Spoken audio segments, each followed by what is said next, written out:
The expansive North Rift, remote, vast, and by appearance, serene.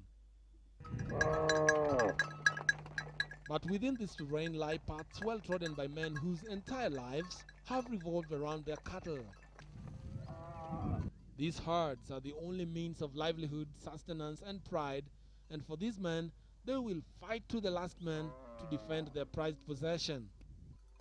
And living in this treacherous terrain, anything can happen, and it usually does.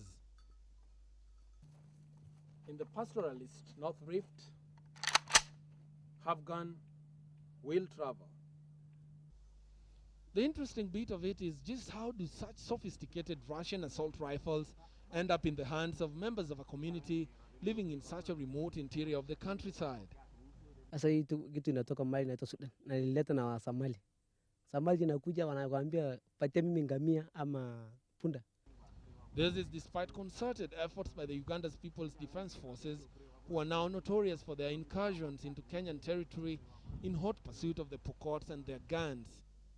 For many here, giving up their guns can never be a solution. Tunauana yenyewe kwa yenyewe. Huko watu wanatoka huko chini na utanasema akikupata huko na mali yote tu anakumaliza. Bila hauna hii kitu utachukuliwa na mali na utakaa maskini ya milele. Having seen more than enough AK-47s, we decide to find out how to acquire one. Our guide, an experienced hand in these things, soon sourced one for us. He explains to us that due to the ongoing UPDF disarmament ambushes on them, prices have gone up slightly. Unaona hii risasi iko chini, unaona inaonekana. Sasa anafanya hivi. And after proving to us that the rifle is in operable condition, I even get to test fire it. And I'm spot on. The next test is to get it out of the depths of the North Rift to the more accessible areas.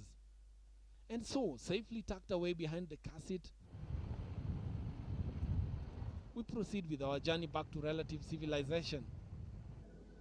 And with a fair amount of ease, we get past many police roadblocks in the dead of the night. We take a break and we manage to successfully keep it out of sight.